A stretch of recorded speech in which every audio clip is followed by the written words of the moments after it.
This is your sister. I mean, you kidnap my son no matter what. Is just take a breath for a moment. Yes, ma'am. Mr. Manry, this is your sister. Correct. And that is her Fiance. And you have a son who is 19. Yes, Your Honor. How many other children do you have? I have 3 altogether. How old? One is almost 30, the other one is 18, and then I got the 19-year-old, which one here. Okay. And your son, who is now 19, is the subject of this case. Who had custody of the children? I got custody of Dakota now. When did you get custody of the children? Only when he was 18 years old. Do you have those papers, sir? Yes, I do. May I see them, please?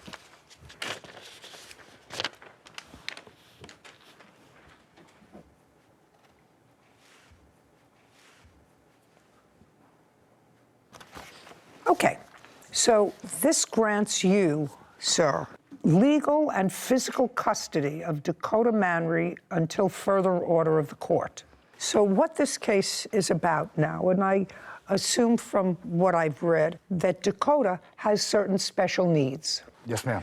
And because of his special needs, he is unemployed. Did he finish any sort of a high school? He graduated. He graduated from Yes. high school? Yes. Did he go to a special school? He went to a regular school, but he was in special education. And when he graduated, did he graduate when he was living with you? Yes.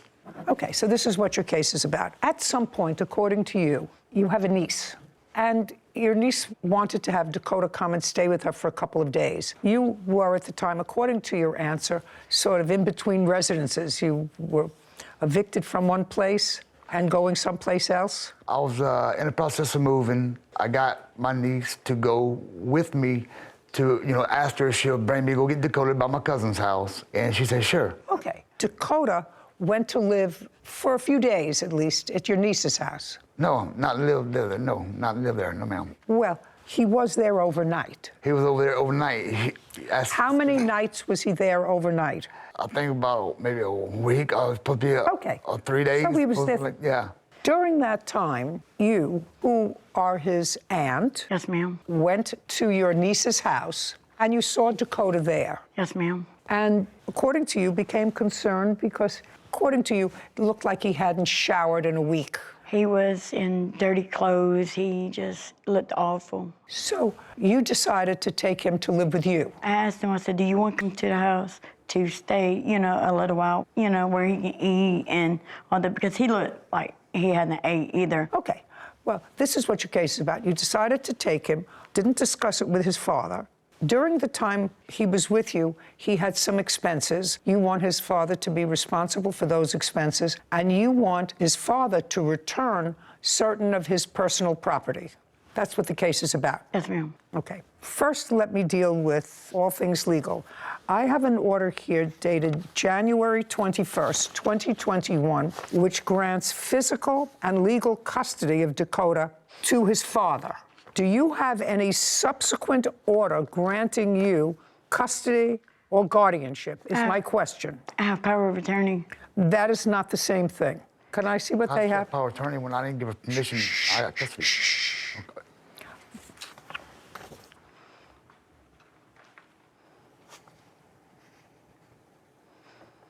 Okay, this was signed by Dakota, so he's giving you legal power to act on his behalf. Yes, ma'am. Now, Dakota, by signing this power of attorney, he's saying that I am a whole person, and I give you the right to make medical decisions for me if he can't do them. It's a general power of attorney in case he becomes unable to make decisions on his own. This is an order of custody. You have power of attorney.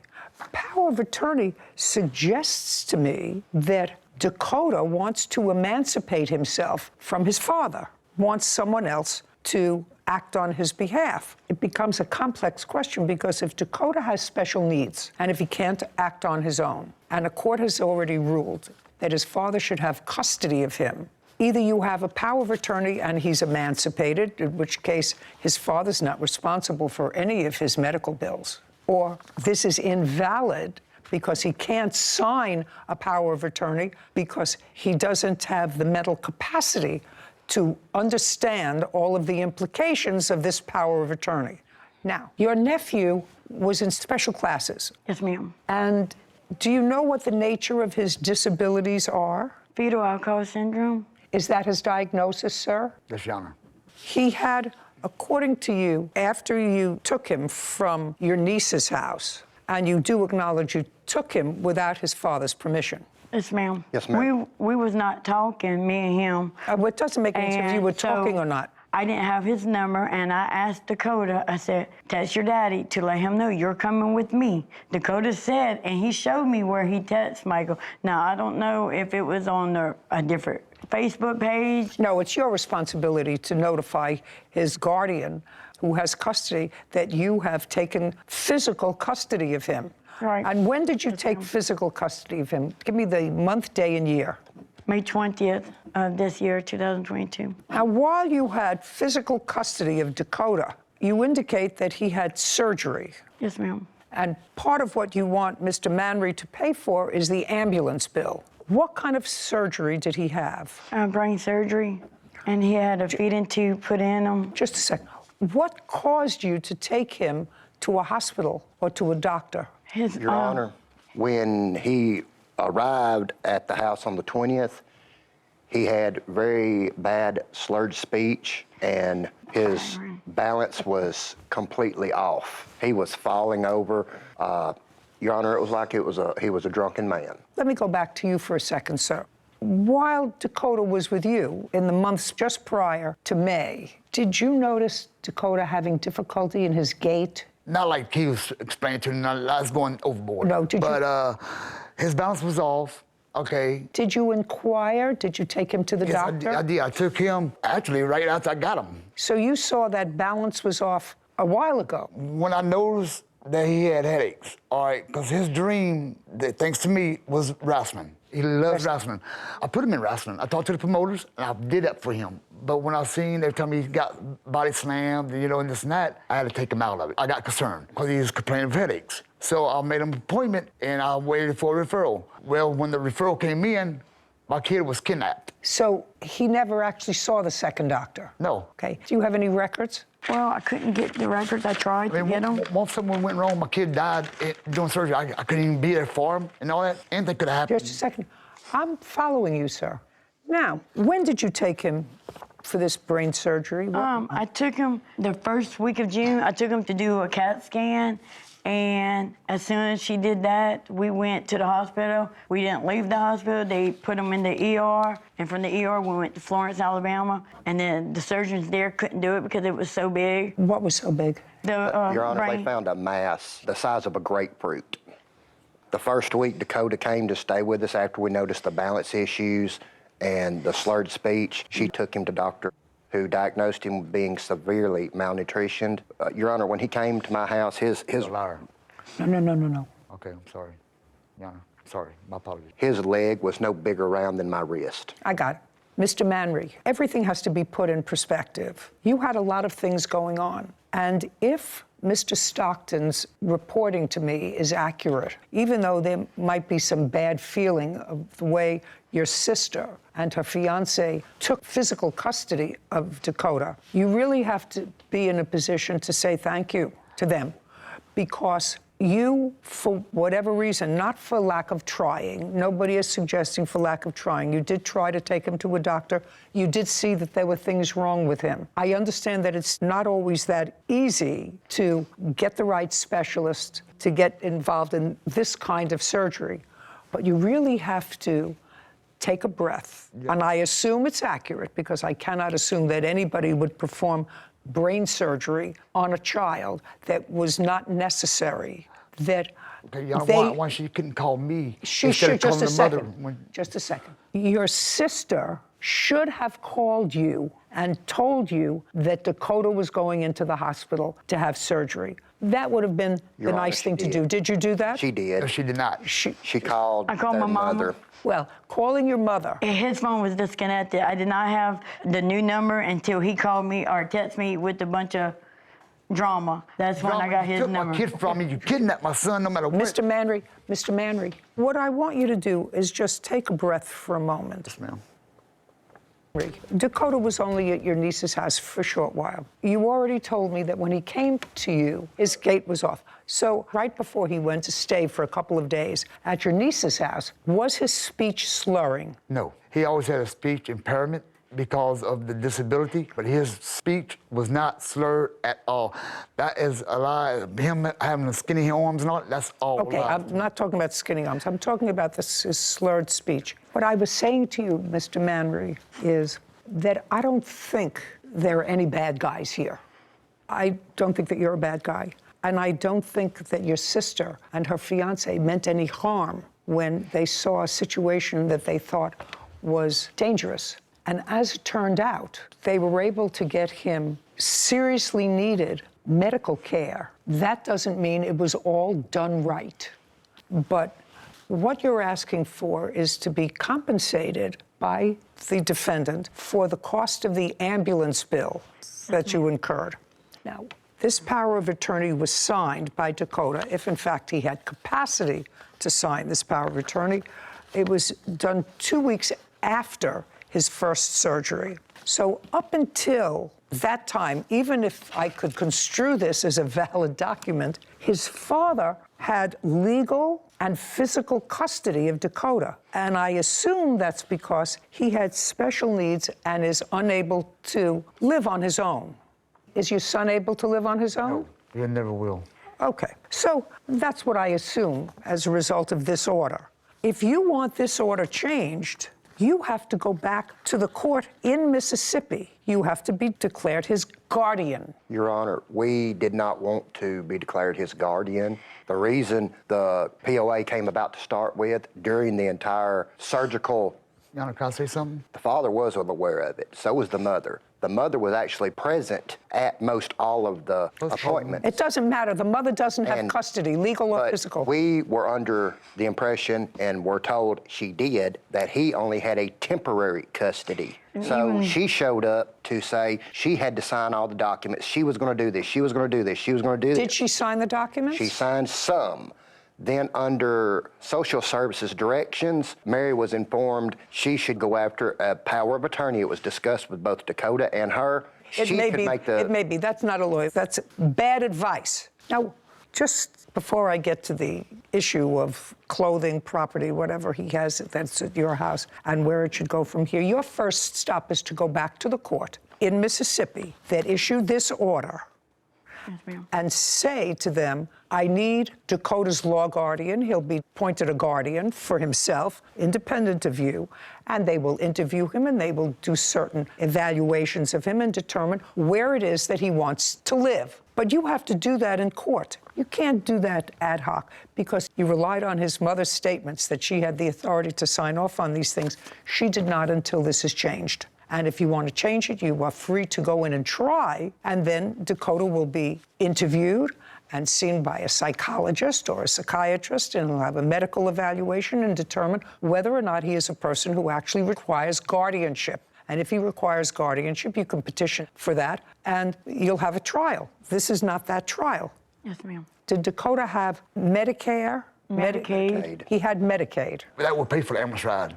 Yeah, I just want to know if he had Medicaid. He did. I did give them the Medicaid number, and they keep sending me a bill, and I called them, and they said because it's a different state, it's not covered. It doesn't matter. Tell them to send their bills to his father. Tell them that you do not have custody or guardianship of this child. His father has custody, guardianship, and this bill is not yours. The bill is going to Dakota. They're going after Dakota for it. His Medicaid didn't pay for it. They may be going after Dakota for it. They will be very smart seeking payment from people who can pay them, which is his parents. Right now, you're not legally responsible to pay for his ambulance bill. The only person who might be legally responsible for it is his father, and that will be up to the ambulance company to do. This is not your responsibility at all. So discount the ambulance bill. Next to Dakota's things, you want property that he has in his father's house. So let me go back to you with regard to my statement to you 4 minutes ago. You have to have this custody order modified. You have to go back to the same court that issued a legal and physical custody order of Dakota to his father and say, we would like guardianship of him. He wants to stay with us. He's 19 years old. He will be interviewed. He'll be analyzed. And if at the end of the day you get guardianship of Dakota, then his father may or may not turn over whatever property he has. Dakota's never worked. So whatever property he has was either purchased or given to him by either his mother or his father or other relatives. A lot of it was his mom that paid for the stuff. I don't know that. No, the bottom line is why all this balls down through, Your Honor. So far, Mr. Manry, you're not losing this case, so I don't know what you're agitated about. You're not losing. You're not losing. What I'm telling the plaintiffs is that if they think that they can provide a more pleasant, stable environment for Dakota, they have the right to petition for guardianship of him. Now, it would be in Dakota's best interest long-term if he were to have contact with both his mother and his father. Contact. I'm not saying live with. Mother, father, and his aunt, and his soon-to-be uncle, as soon as you make up your mind and give her a ring. It's in his best interest. He needs the largest community that he can. I agree. Okay, we're going to stop throwing barbs because that only serves to inflame already raw emotions. What I'm telling you is a very simple procedural thing where you have to go. You can't sue him for the return of Dakota's things unless you have guardianship of Dakota. Understood. Because he already is the subject of a recent order of custody from a court. That's what you have to have. You can take that bill from the ambulance service, put it in an envelope, we'll get you the address, and that's where that goes. That's his father, who is his legal parent under this order. So send that bill to them so you don't have to worry about that bill. As far as his property is concerned, that has to go along with an order of custody or guardianship, and that's something that you should do. But, Mr. Manry, I am not making a decision with regard to his custody or not. What I'm asking you is, until a court reviews whatever orders they're going to make with regard to custody and guardianship, first, I know you may be angry, but they probably saved his life by getting him to the doctor that they did. And if they removed a massive tumor from his brain, you should say, thank you for doing that, because it was a month after he was living with you. Someone else took your son and saved his life. And for that, at least, you have to be grateful. You can be angry. You can be angry that you didn't get it done before. You can be angry that somebody else did it without consulting you. You can be angry at all of those things. But at the same time, you have to feel grateful that it was done. There wasn't no reason they kidnapped my son. Okay. Mr. Manry, you keep going back to the same song. I was worried You about keep him. going back to the same song. And what I'm saying to you is, their next stop, if Dakota wants to live with them, and he's right now over 19 years old, is to the court who issued the order to modify that order. All I'm saying to you is, I want you to say, I am angry that I wasn't consulted or didn't participate in this massive surgery that your son had. But I'm grateful that it was done, because if it wasn't done, in all probability, he wouldn't be here. You just have to think about that. What I'm telling you is, you have to love your child more than you, at this moment, dislike your sister and her fiancé, because they were able to take control of a situation and get your child fixed. So is Dakota, just for my own, is Dakota angry with his father? He's angry that his father won't return any of his wrestling. He is correct. He is a huge wrestling fanatic. Okay. What particularly does he want? He wants his wrestling? He wants his wrestling belts. They have replica belts that were made. He wanted his PlayStation 4 and the wrestling game. PlayStation 4, I'm not interested in that. He wants his wrestling belts. Yes, ma'am. Your Honor, can I show you something right quick on my phone? Dakota kept texting me, you know, he kept on like video chatting me and everything. And then all of a sudden, like a light switch, it changed and everything. The boy's mind's being poisoned by Mary and Jason. What I'm telling you, Mr. Manry, that's for another court and another day. When Dakota has a lawyer, you may have a lawyer to modify this custody order. Right now, he would like his wrestling belts. Oh, I want my son to come home. Okay, then I strongly urge you to go to the court, file a petition against them for custodial interference, or you go to court and file an application for guardianship of Dakota, which is a much more positive thing to do, and let a court that has the social work services, the psychiatric services, evaluate Dakota and figure out in whose best interests are we supposed to place faith. And I think if he is a thinking young man, and you told me that he is because he wants these things that are important to him, he should be able to have a say with whom he lives. Now, you have my ruling. Your next stop, folks, is to modify the order of the court in Mississippi that gave his father custody, physical and legal custody of him. You have to petition for guardianship. That's your next step. So, in that regard, your case is dismissed. Send the ambulance bill to his father. I got a countersuit. I did everything I can for my kids, and My brother, he said nothing but lies. when somebody takes your kid without your permission, But, you know, that's him. I mean, that's what he does. you don't know where they're at, and you're going crazy because you don't know where your kid's at, that's kidnapping. I should get a thank you out of it, but he's not going to do that. I want my son to come home to his daddy because I love him very much. That's my son. It's about him. It's not about her. It's not about her and her brother. It's not about me and her brother. My son, I love him. I'd do anything in the world for him. It's about Dakota. Didn't listen to the defendant's counterclaim back there for emotional distress for, I believe it was $3,500. I would have given that to him. I don't think anyone was acting maliciously in this case. Like you said to the father, he should be grateful that his son is alive and his sister took action when he might have been stumbling a little bit. But that's what that cause of action is for, when someone takes an action that was legally incorrect. And here, the plaintiffs had no legal right to take him to get that surgery. I agree that he should have had it and it all came from a good place. However, when you take an action that causes somebody else such severe emotional distress, and I would consider taking someone else's child in for the riskiest surgery that probably exists, qualifies as causing some severe emotional distress. So I probably would have awarded him that if I was ruling. Well, so let me give you the reason that I didn't bother to hear it.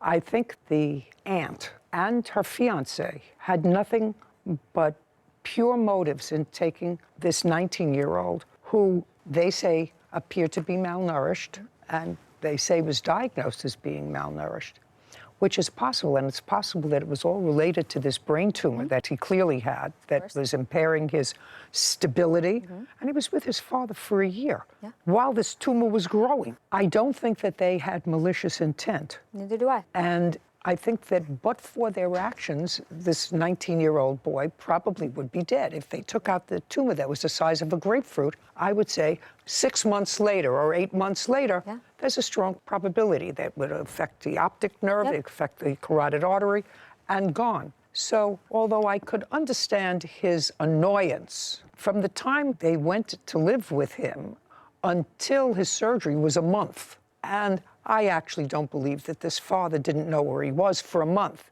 because they evidently have a living mother who they're both in touch with. He was moving around, phone disconnected. At the hospital, the mother showed up. She said, I can sign the documents. Well, you know, you're involved in major surgery for a child. Your focus is not on your brother, who did not take care of business for a year. So I'm going to leave that up to a family court judge to determine who should have custody, and I probably guarantee you that custody will remain with his aunt, because that's what Dakota wants. Father may be angry, but that's what's going to happen. I have no doubt that the father loves him. He did not take good care of him for the year. Sure. And so I wasn't going to reward that by giving him any money against these people who had nothing but the child's best interests, when for a year he really didn't take care of business with his son. And that's why I didn't hear his case for emotional distress. Understood. I don't think this is one of those cases where there's a clear hero or a clear villain. That's what makes it so frustrating. Legally, the aunt crossed a line. If a court has given someone legal custody, you don't just take their child, even if that child is 19 and has special needs, without informing the legal guardian. That part is hard to defend. But now, let's talk about what actually happened. She takes Dakota in, notices something is seriously wrong, gets him to the hospital. Doctors find a brain tumor the size of a grapefruit, and he ends up having emergency brain surgery. That changes everything. Because now the question isn't just, did she have the legal right? The question becomes, what would have happened if she hadn't acted? Honestly, from everything we heard, it sounds like Dakota might not even be alive today. And that's why I couldn't stop shaking my head, listening to the father. every few minutes. They kidnapped my son. They kidnapped my son. They kidnapped my son. I get it. If somebody took my child without telling me, I'd be furious too. I'd probably call the police. I'd be devastated. Nobody is saying the father wasn't hurt, but after hearing that doctors removed a massive brain tumor, at some point, you have to pause and ask yourself one question. Is my child alive? Because if the answer is yes, then maybe your first word shouldn't only be you kidnapped him. Maybe your first word should also be, thank God he's still here. That doesn't erase the legal issue. Those are two different conversations. You can be angry that nobody called you, and grateful that somebody saved your son's life. Both things can be true. Now, I'm not giving the aunt a free pass either. She absolutely should have made every effort to notify the father before major surgery. Even if his phone was disconnected, keep trying. Contact relatives. Leave messages. Go through the hospital. Document everything. Because legally, that matters. But here's what bothered me most. The father admitted Dakota had balance problems. He admitted Dakota had headaches. He admitted he was trying to get referrals. So clearly, something was already wrong. Unfortunately, life doesn't always wait for paperwork. Sometimes diseases move faster than appointments. And in this case, they found a tumor the size of a grapefruit. That's terrifying. Judge Judy said something I completely agree with. Love your child more than you hate your sister. That line hit hard, because this entire courtroom felt like years of family resentment exploding all at once. Meanwhile, the person everyone should have been focused on was Dakota. Not the family drama, not who hates who, not Facebook messages, not old arguments. Dakota, he's the one living with special needs. He's the one who had brain surgery. He's the one whose future is uncertain. He's the one who deserves peace. Instead, everyone was fighting over custody, property, wrestling belts, and who was right. Seriously? After everything this young man went through? If I'm being honest, I don't think this family needs another lawsuit. They need therapy. They need communication. And most importantly, they need to stop making Dakota choose sides. Judge Judy didn't declare anyone a hero. She didn't declare anyone evil. She simply reminded everyone that the family court, not this courtroom, is where custody should be decided. And I think that's the right approach. Now I want to hear from you. Who do you think was more in the wrong? The father for not recognizing how serious Dakota's condition had become, or the aunt for taking him without permission, even if that decision may have saved his life? Let me know your opinion in the comments. If you enjoy honest courtroom reactions, make sure to like this video, subscribe to the channel, and support the community. I'll see you in the next case.